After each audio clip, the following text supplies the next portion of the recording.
Hurts takes the snap. He's back. He's going to run. He's in! Touchdown! Jalen Hurts! The Eagles are just devouring the Giants. And it is A.J. Brown again! Another touchdown!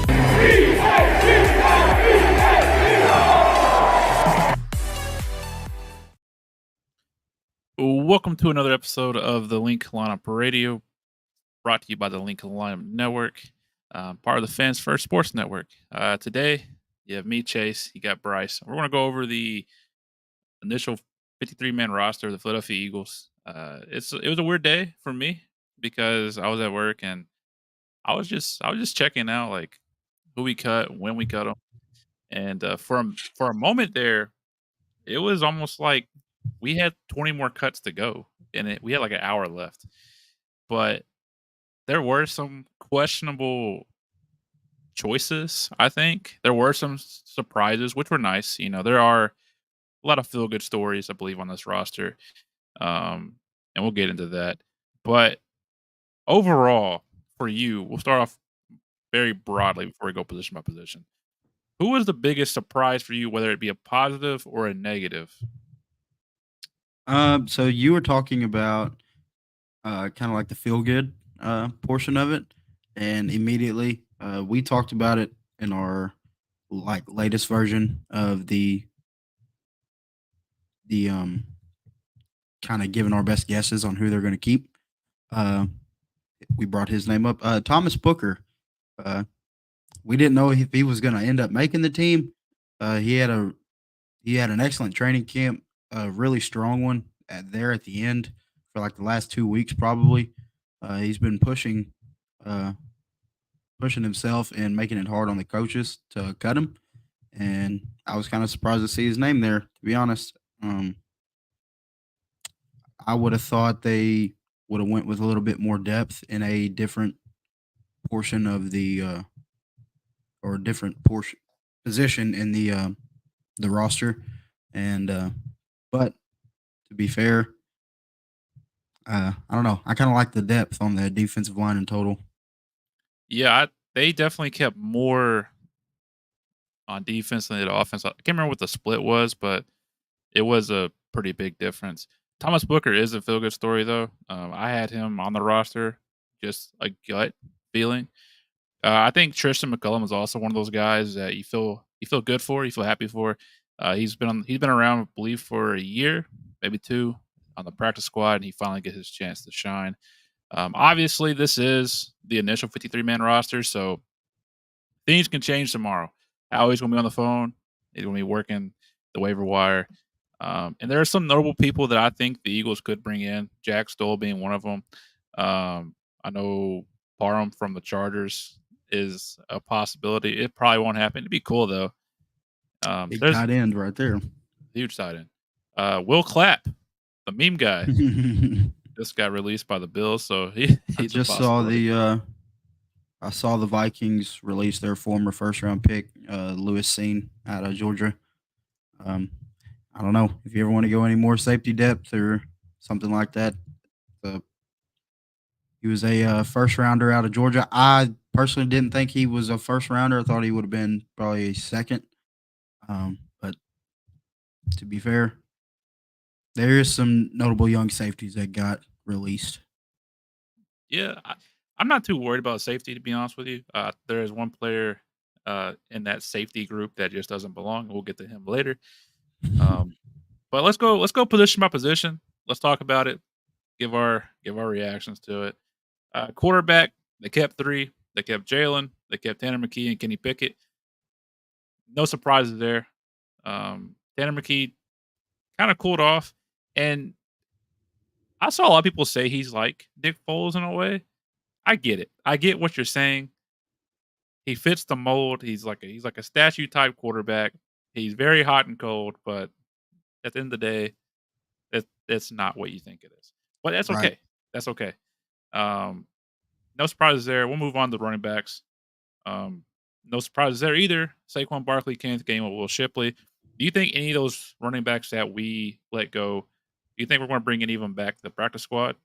Yeah, I look at Kendall Milton as one of them. Torian or Terrion Davis Price, a possibility.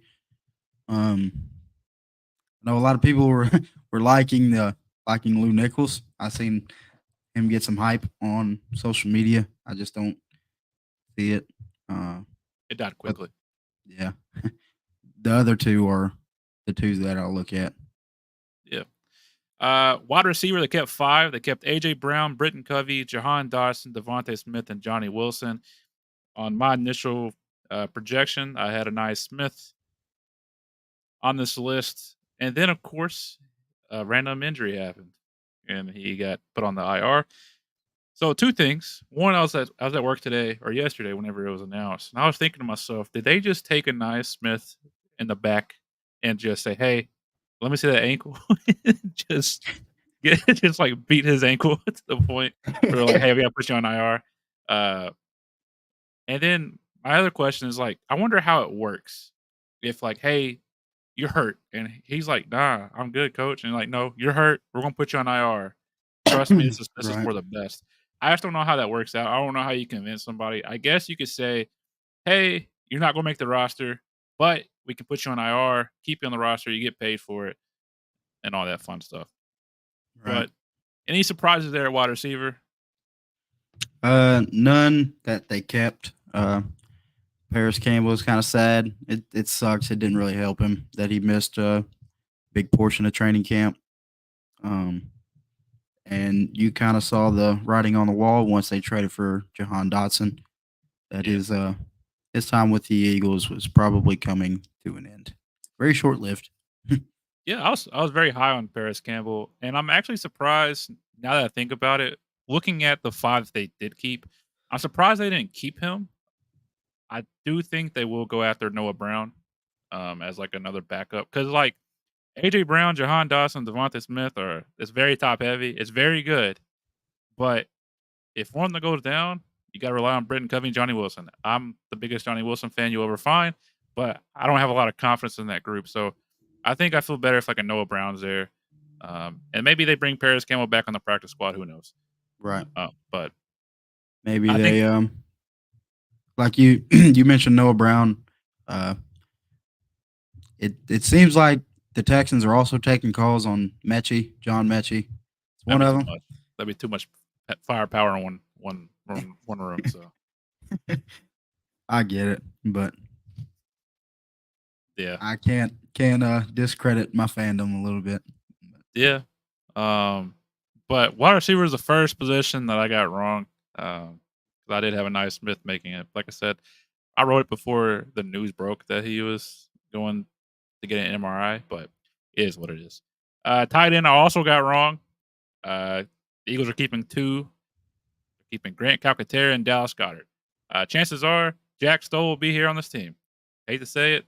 He offers nothing in the receiving department, but man, oh man, they love him as a blocker. He'll probably be back. But I'm surprised they didn't keep EJ. I feel like EJ showed enough in training camp and preseason to earn a roster spot. But I definitely think EJ will be back on the practice squad. Right. But let's talk about offensive line. They only kept 9. They kept 9 people, and there was a shocking cut to me. But they kept Mekhi Becton, Landon Dickerson, Fred Johnson, Lane Johnson, Cam Jurgens, Trevor Keegan, Darian Kennard, Jordan Mailata, Tyler Steen. 2 things. 1, we kept Darian Kennard. He's 2 for 2 in Super Bowls. Welcome to the team, buddy. We need you. Yeah. Keep you. Mhm. The Eagles and Howie have heard my my pleading. We're good. But I was surprised they cut Dylan McMahon. That's the first draft pick they cut since Jacoby Stevens back in the day, like in 2020, I believe. So it's been a minute, but I feel like Dylan McMahon had a good camp. He looked good in preseason. They got to be expecting him to clear waivers and come back. But if he doesn't clear waivers, it's tough. That's tough. Yeah. 'Cause I would like to see him develop. And then they got rid of Brett Toast, who I thought they would have kept. They seem to like him. They love He'll be Brett Toth for some he'll be reason. back on the practice squad. I would bet the house on that one. Yeah. If there's something on FanDuel or wherever you want to bet at, and it said, "Hey, Brett Toth coming back in the practice squad," you hammer that one. Trust me, Put and the then mortgage on it. send 10% back to old Chase before you cash out. But yeah, I thought Brett Toth would definitely be on the roster just because he does offer versatility. He can play all 5 spots on the line, but he'll be back. Do you think they'll add anybody on the line? No. If they are going to add to it, it's going to be through the practice squad bringing guys back. Yeah. I just don't see them making a trade for an offensive lineman or picking up anybody else throughout free agency. I look at other positions that they're probably going to do or probably going to make calls for around the league. Yeah. Tight end being one.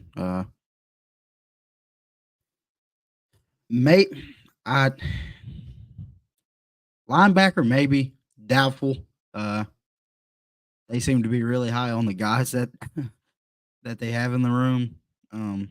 Secondary no, but tight end and more receiver depth is probably the only positions that they're gonna, in my opinion, would look across for. Yeah, I think they feel good about Tyler Steen as being like that backup guard.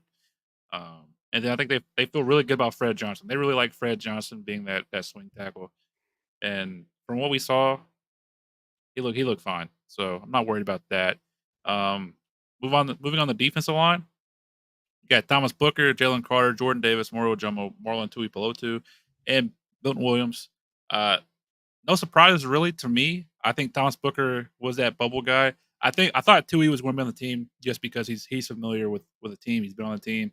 He plays like that traditional nose tackle role, even though he is a little bit smaller, but he does fill that role. I'm excited for this group. I think you have a lot of young talent in Jalen Carter, Jordan Davis, Moro Jomo, and then Milton Williams, of course. Milton. Thomas Booker, I feel like he'll probably be a game day inactive, but once he gets his shot, I think he can make some noise. And Tui's Tui. He's just there. He's there to take some snaps. But yeah, I'm excited for this group. I think this is gonna be a big year for him. Yep. Need Jordan Davis to take that next step, and then need Jalen Carter to be that all-pro type defensive lineman that we know he can be. And then of course, Milton Williams contract year. Hey, get paid, buddy. Get paid. Yep. Don't leave us, but get paid. Please don't. Let's see. Edge rusher. Edge rusher is a question mark to me. They kept BG. Yeah, because I do not like what has been going on with a certain player on there. And I'll let you talk about that one here in a second. They kept Brandon Graham, Bryce Huff, Jalen Hunt, Patrick Johnson, Nolan Smith, and Josh Sweat. I'll let you take away this. So the player I was alluding to is Nolan Smith. Nolan Smith has not looked great in preseason. It worries me. It scares me a little bit that you spend a first-round pick on a guy, and he plays majority of the third preseason game where typically no starters were playing. Obviously, Vic Fangio has come out and said Bryce Huff and Nolan are kind of playing two newer positions to him. That being having to produce in the run game a little bit more, stopping the run. But it still worries me a little bit because if you watched him, he has not really any pass rush moves. He tries to win off pure athleticism.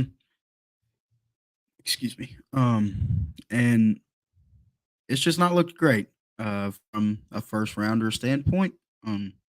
Hopefully throughout the season, who knows? Maybe he was just kind of trying to hide some stuff from film. Doubtful, but who knows? How do you feel about it? I'm out on Nolan Smith right now. Everybody's going to say, "Oh, don't forget about Brandon Graham." Yeah, but I don't care. But I'm not there. You know who I'm all in on? Jalen Hunt. Give me more Jalen Hunt. I want to see him on the field. If Jalen Hunt starts taking more snaps this year, that's a good indication that they feel the same way about Nolan Smith. Yeah, but I do think Nolan Smith should get a fair shot. I do think that the regular season matters. We can look at preseason all we want. It doesn't matter if you have the worst preseason of your life. It doesn't matter if you have a good regular season. So we'll reserve our judgment until then. I'm excited for Bryce Huff. I'm excited to see what he can do. And then congrats to Patrick Johnson. You weren't on the roster. You weren't going to be on the roster until this training camp. You showed up and showed out when you needed to the most, and we applaud you. So congrats to him for making the team. That's a long shot, I would say. Next up, oh buddy, the greatest linebacking core in the NFL: Zach Bond, Nakobe Dean, Jeremiah Trotter Jr., Ben Van Sumeren, and Devin White. I saw a tweet today that said that the Eagles are now the 31st ranked linebacking group in the NFL because the Rams trade away. What was his name again? I'm drawing a blank. Me too. What is his name? This I know it starts. I terrible. know it starts with the E. But regardless of everything, Nakobe Dean, I think, is going to be Ernest. Ernest Jones. Yeah, got it. Boom. Almost called him Ernest Johnson, but I knew it started with a J. Hey, we were close. But that's a guy I would have loved. You think so? Yeah, he produced a lot last year for the Rams. And the Rams only got a 5th round pick for him. Yep. But I think the Rams also they got a really good rookie linebacker in Omar Spates.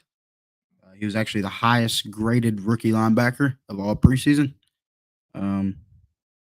And they look for him to take over for Ernest Jones. So, yeah. Well, we have our own problems here. Zach Bond, Nakobe Dean, Jeremiah Trotter Jr., Ben Van Devin White, like I said.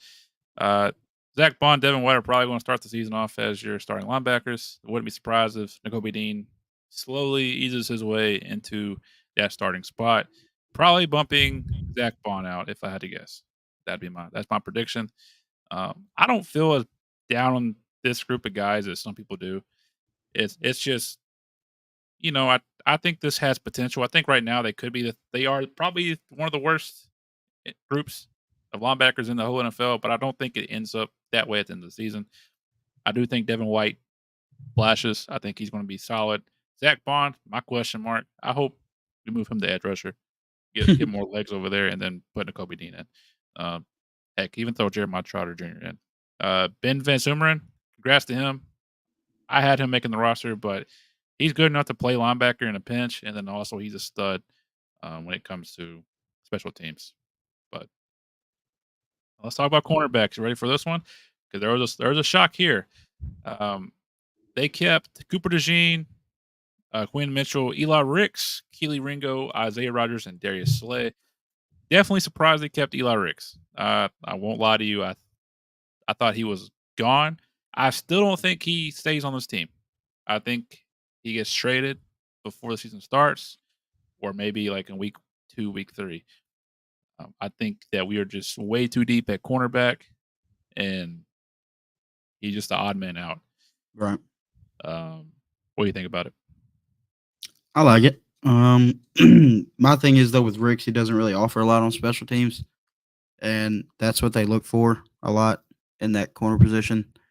Guys who aren't on the field automatically to help out in special teams.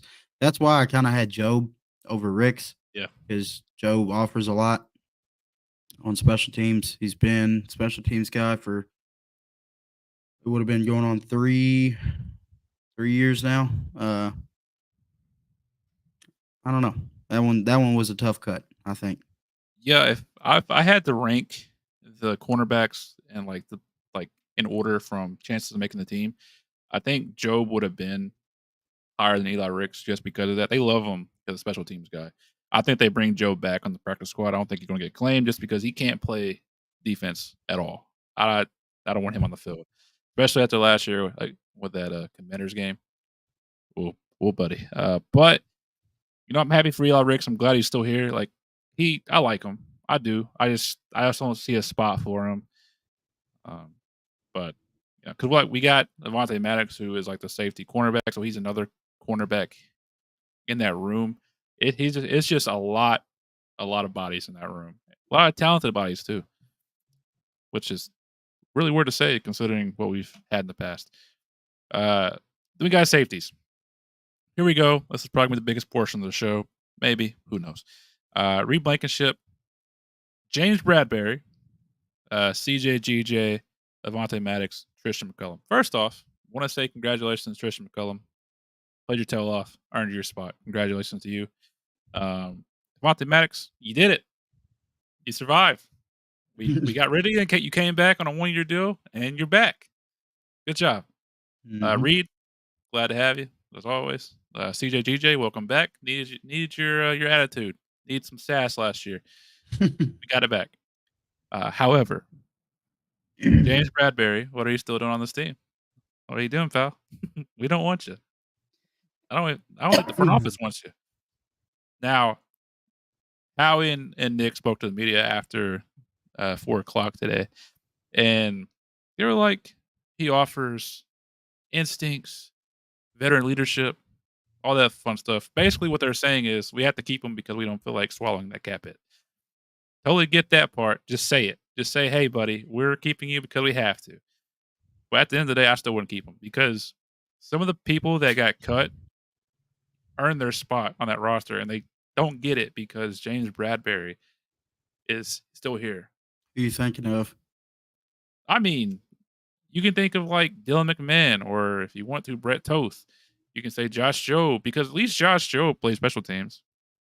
He Right. offers that.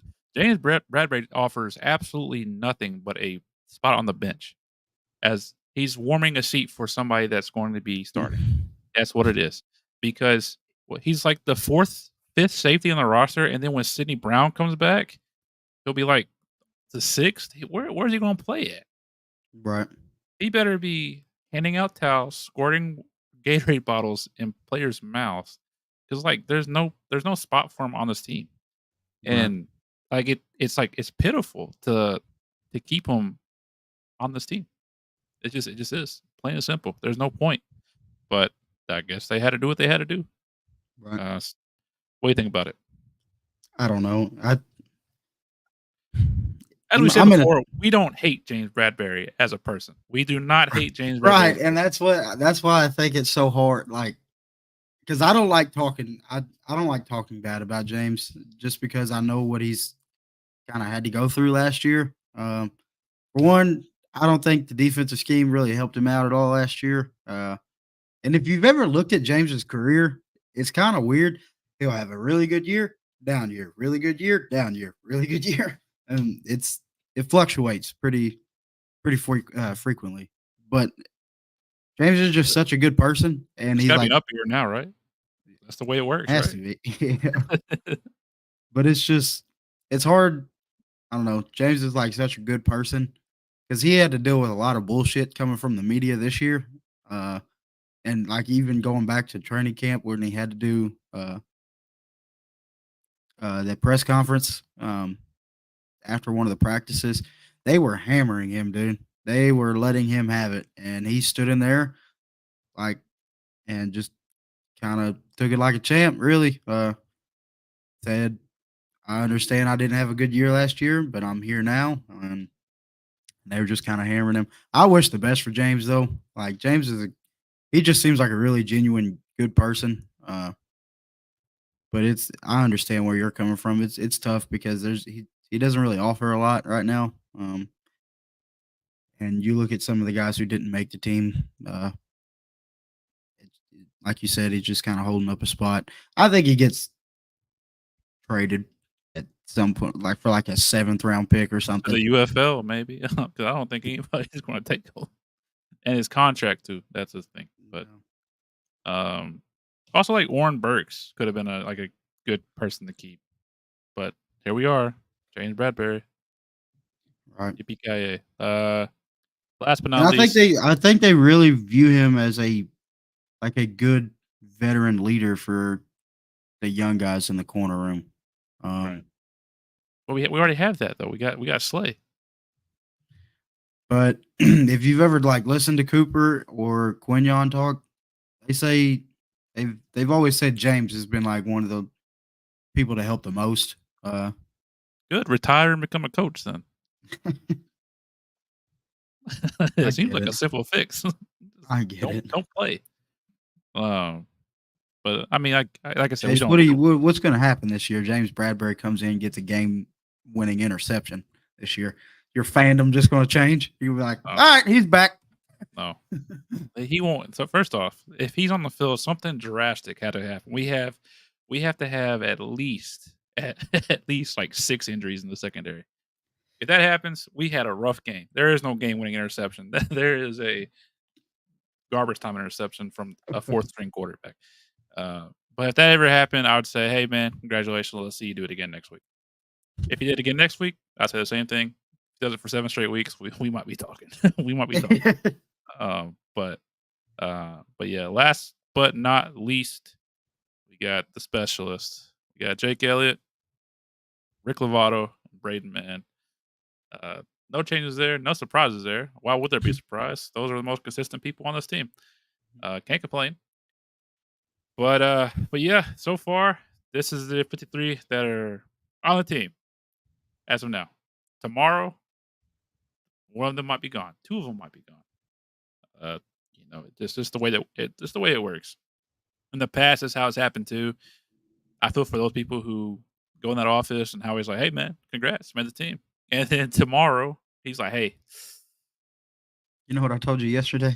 yeah, you're gone. You're gone, pal." It's tough. It's tough, and I think the last thing I want to say, I hate cut down days yeah, because that's it's awful.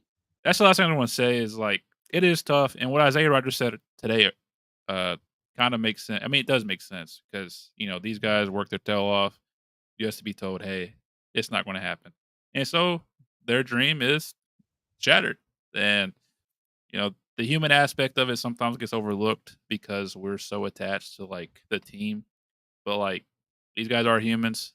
They have worked day in, Our lives for this. yeah, ever since they were kids. Some of them are just blessed and started in college and somehow, some way made it. But it's just it sucks. It sucks for them. So like, I'm not going to kill somebody by saying, "Hey, they suck. They didn't deserve it." But I think the number that I saw today was like 1 o'clock, and I think it was Ari Mirov. He said that 940 players had to be cut by 4 o'clock. 940 players. That's enough to make a league. That's tough though. That really is tough. That's However- 940 of the best football players in the world. I wouldn't go that far, but yeah. I mean, But yes, you I get what understand. I'm saying though. Like, Yeah. 940 of some of the most talented athletes that walk the planet. Yeah, but like, what's cool now is like you have more practice squad spots now. Those positions they pay more than they used to. They get paid 27.5 per week. For the veteran guys, I would love that. That's pretty good. You would love that. I would really love it. To hold a bag? You kidding Yeah. me? Take a couple hits in practice, and if they win a ring, guess what? You got a ring that's worth more than what you got paid. Yeah. So, and then like the UFL is up and coming. I don't know how long it's going to last, but for now, it's an option, and I think there should be more options. I know financially it's hard, but at the end of the day, like I said, these guys are all humans. It's a tough business, and like we've been covering the team now for this is I guess our 2nd year. We're definitely more into it this year than we were last year, and so like you get to know these players a little more, and you get to know Kind the of got story. like emotional ties to them. It's like, damn, he got cut. It's tough, but No. it is a business, and I respect people making the decisions because I couldn't do it. I'd keep every one of them, except for James Bradbury. I don't know if I could look somebody in their face. Tell me, yeah, tell them you're not good enough. Yeah. Sorry. Because who am I to tell somebody they're not good enough to? You know what I mean? Like it's a God, man. I couldn't even imagine that. Yep. And like Well- watching the press conference, like afterwards, you could kind of tell. Like They weren't happy. yeah, Howie and Nick were kind of like emotionally just tired, just drained. They're like, you could tell they were not happy with some of the cuts that they had to make. Yeah, it sucks, but it is what it is. But that'll do it for this episode of the Link Lineup Radio. I'm going on vacation. Bryce is also going on vacation. We got some things we're doing this weekend. But we back next week. We're going to do some fun things, and we're going to do a schedule prediction episode, and then we're going to do some fun over under props. Some real serious ones, some not so serious ones. But we're going to do that. If you're listening on Spotify, Apple Podcasts, wherever you get your podcast from, be sure to follow, subscribe, give us a rating, like us, whatever it is that you do on those platforms. If you're watching on YouTube, or hey, we're live now. If you're watching on X, Facebook, YouTube, wherever it is, thank you guys for watching. It means the world to us. We actually got quite a few people in here. Didn't expect it, but thank you. Thank you for tuning in. Once the season starts, we're going to do some pregame shows, some postgame shows, maybe some halftime shows. And but that'll do it for this episode. Follow the show on all socials at the Link Lineup. Follow Bryce at I'm Bryce Haynes. Follow me at Cardiac Chase. Until next time, as always,